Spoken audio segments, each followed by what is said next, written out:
Hey guys, it's Jen. Welcome back. So today I'm going to talk about why I went to prison. It seems to be one of the most commonly asked questions from you guys, which I'm sure you guys want to know. So, as most of you know, I was incarcerated multiple times, unfortunately, for my substance use disorder. So, I did my first bid in 2007. I got arrested for grand larceny. I had a situation where I was with an ex-boyfriend of mine, a boyfriend at the time, obviously, and we used someone's credit card without their permission, basically. We stole it from them and we used it. And we purchased like random stuff at Walmart, basically to turn around and sell to our dealer to get our drugs for free. We were incarcerated and we were caught, and I ended up getting sentenced to 1 to 3 years in New York State prison. I ended up doing a year. I came home. I did a year on parole and was released for good behavior early. Sadly, I don't feel like that was enough time. I should have done more time. It didn't. So back when I did time in 2007, I was in Albion Correctional Facility in Albion, New York. And it was like camp. I hate to say it, but it wasn't to the point where it was bad enough yet. I was in a minimum medium status prison. I had packages. My parents still supported me at this time and thought like, all right, this is it. She's going to get her shit together. And sadly, it wasn't. So the next time I got incarcerated, I was arrested again for grand larceny. I had stole money again due to my substance use disorder to get high. So that one is, I ended up, believe it or not, getting sentenced to a 3 to 6, but I was blessed that I had a judge who sent me to Willard instead. Willard is a 97-day boot camp program. So you do 90 days in the program itself, actually, as like, the program itself is 90 days. Let me explain this the right way. So the program itself is 90 days, but you get 7 days to get acclimated because you have to learn how to, make hospital corners on your bed, how to march, how to sing cadence. You get a week to acclimate. That program, believe it or not, was the difference in my heroin use. After I went through that program, still to this day, I have never picked heroin up ever again. Sorry, my allergies suck today. So, Willard was a game changer for me in my life, basically. When I came home from Willard, I ended up I got pregnant in April. Like, I know exactly what day, time, the whole 9 yards. I got pregnant with Bella. I came home in May and I got pregnant in April. Like, legit, I was home 2, maybe 3 weeks, and I got pregnant with Bells. So, stay tuned. Next video will be about him and how he committed suicide and what happened between our relationship, because a lot of you guys are curious. But today we're going to concentrate on this. So, when I was pregnant, I ended up getting a violation with Bella's biological father. That is how I ended up having Bella in prison. I got a violation from that charge, that grand larceny charge. And I ended up having Bella in prison, as you all know. And I came home. Bella was a toddler. I did really, really well. So that number was a 2010 number. That was my DIN number was in 2010. The next and final and last, by the grace of God, DIN number that I received was in 2018, which is the charge that I'm currently still on parole for.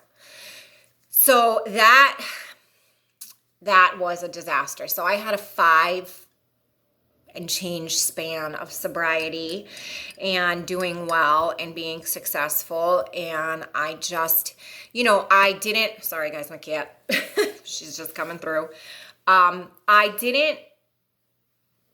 didn't work on myself.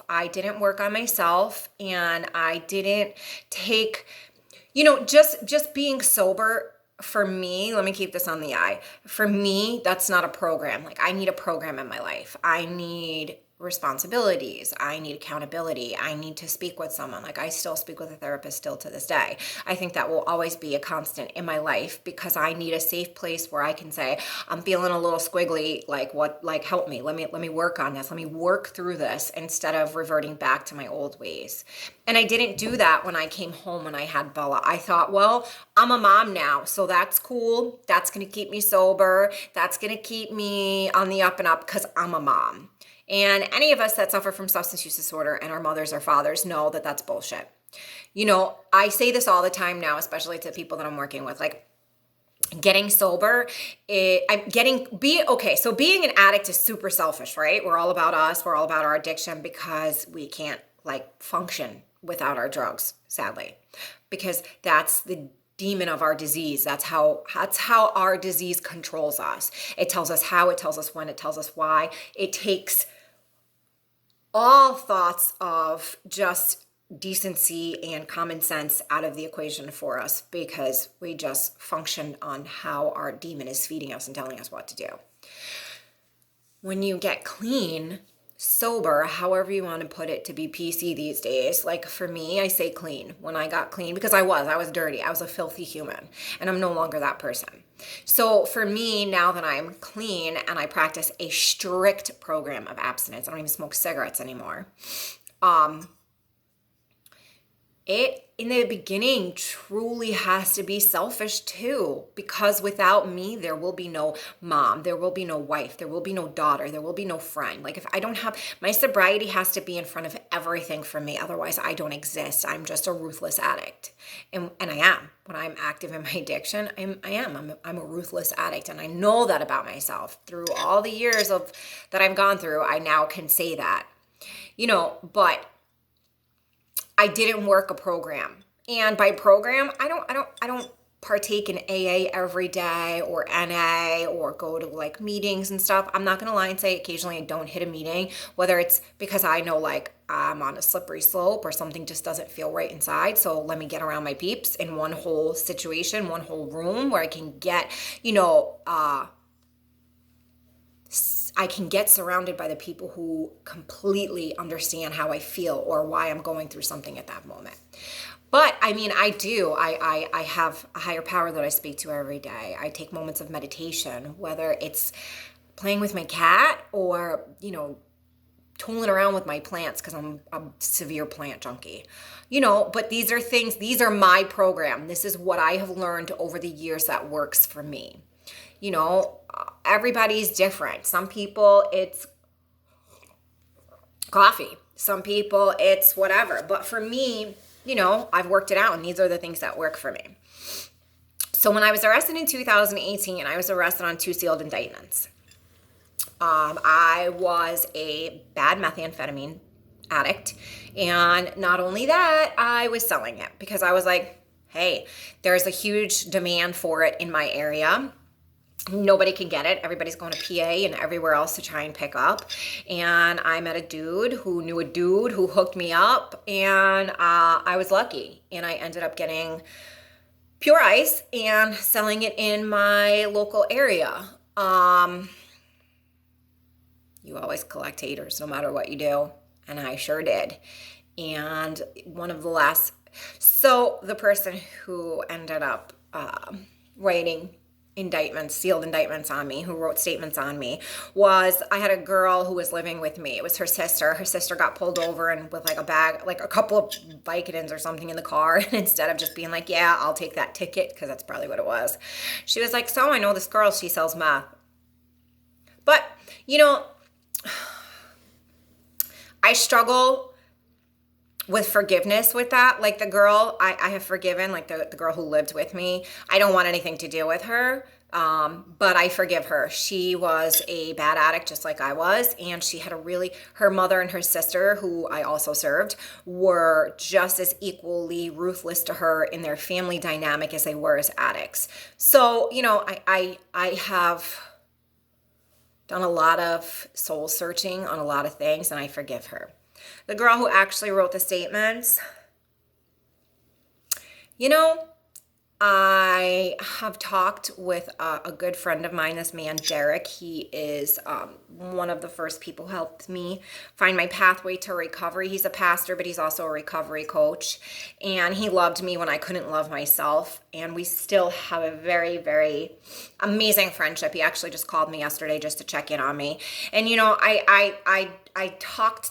he and I talked this out probably for the 6 months while I was in county jail waiting to go to state prison. And, you know, sometimes for me, my higher power is God. Sometimes God does things for me in my life in very big, bold ways because I tend to put blinders on when it's something I want. And maybe he put this person in my life because it literally saved my life, and it did. I don't know if you guys saw my video with Jess on her channel, but she had my mugshot from when I got arrested. I was 82 pounds. I am not an 82-pound kind of girl by any means. I'm way more now. We'll leave that undisclosed, just saying. So, you know, I think that happened for a reason, and for that, I'm grateful for her and her actions. But her as a human being, yeah, no, not so much. I don't know. Maybe in a couple more years, maybe not ever, you know, and I'm okay with that today.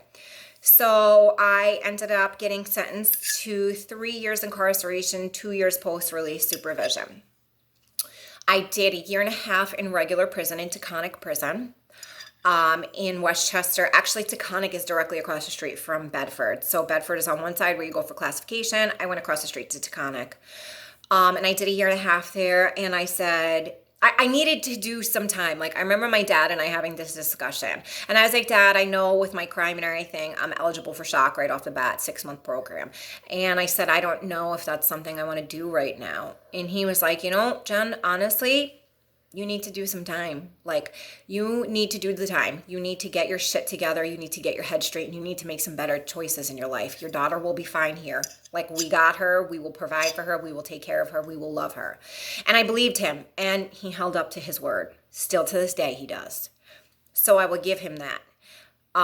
So I did 1.5 years. And then I was like, all right, I'm over it. Like, I want to go home.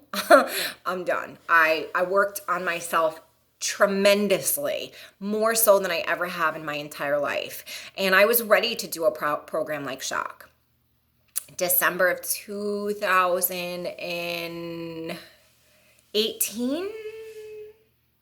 Yeah, no, maybe. December of 2018, I think. Yeah, because this is 20. So December 2018, I went to shock. I got my head shaved. That's why my hair is so short. So everybody gets their hair shaved when they get in within the first 24 hours to 1/8 of an inch. That in itself was humbling because as a female, you always feel like your beauty is your hair or your looks or, you know, just you're genetically dispositioned as a child to think that as a woman you carry your beauty on your face and your head. Like, we are made to feel that that's how our worth is judged. So that makes everybody sit down real quick when nobody's got no hair. And for 6 months I did intensive boot camp, and it was amazing. I think everyone that has an addiction gets incarcerated should go through shock. I hated every second of it while I was there and loved it all the same. They forced me to deal with past traumas. They forced me to do things I didn't want to do in a very public way because they would make you like, I wrote a letter to my mom, a no-send letter to my mom, and I said things that I never said that I needed to get out and on paper, and they made me read it in front of my entire platoon, and the love and support that I got from my platoon sisters was amazing, you know, and I'm so grateful for it. Every morning we'd have to wake up 5 o'clock in the morning, run to a reveille, screaming in the corner of your cube, and then you count off. You go PT for an hour. You run 2-3 miles every day. It showed me that, like, there is nothing I cannot accomplish if I just keep moving forward. And I don't know. I did the 6-month program. I met people. I still talk to my platoon sisters, on Facebook, message. We're supportive. One girl actually, Jamie just posted the other day, she's going back to school. Nikki's getting over a relationship and she's doing the best she can. Becky's back with her kids. Like, it's just, I just see, there's one or two that fell off. Don't get me wrong. Absolutely. But for the most part, the program did what it had to do for us ladies and helped us get our lives back. I'm a better human being today because of that program. I truly am. I dealt with a lot of bullshit while I was there, and I made it through like a champ. And it was because of the structure and the routine and with it being hard and me knocking down those accomplishments, it just proved something to me. Like, bro, as a platoon, we got a body bag, which means your platoon is dead. You carry a little flag when you go to formation, and they literally put a black bag over it. We had to carry logs on our shoulders. They were our babies. You couldn't go to the bathroom with your baby. You had to have someone babysit. We had to PT in water. I mean, to the point that there was probably this much water on the floor, on the ground, with worms all over. And like, we held it together. We were like, come on, don't quit. Like, we encouraged each other. I don't know. I'm grateful for it. And I think that's what made, so when I went to Willard, that helped me never pick up heroin again. And it was just a small program. It was only 3 months. So this was a 6-month program. And if I was able to be that successful with a 90-day program, there's nothing I can't do with a 6-month program. And I'm super grateful to all my DIs and all my platoon sisters that helped me get through it. And it's a program I will never, ever take for granted or regret doing. Again, my higher power put things in front of me to allow me to make these choices in life and become the strong, badass bitch that I've always been, but I always doubted myself for. And I'm just super grateful for all that. So those are my 3 incarcerations, all because of my substance use disorder, either grand larceny or drug sales. I've always reverted back to that, sadly, but now I have learned that there's just such a better way to life, and I'm just really grateful. I'm a grateful recovering addict, and I always will be. Everything that I have gone through has led me to where I am today, and I genuinely love my life and the people in it. My husband is he drives me nuts, but he is my absolute best friend and biggest supporter in life. Through thick and thin, he just stands by me. We got married while I was incarcerated. This Sunday, actually, we will be married for 2 years. So, and I've learned better parenting skills because of program like Shock and because of everything that I've gone through. So, when I see her being sassy, we'll say, I'm able to, instead of being upset or worrying about my feelings or my emotions, I'm able to come at it a different way because of how I was taught when I was at Shock.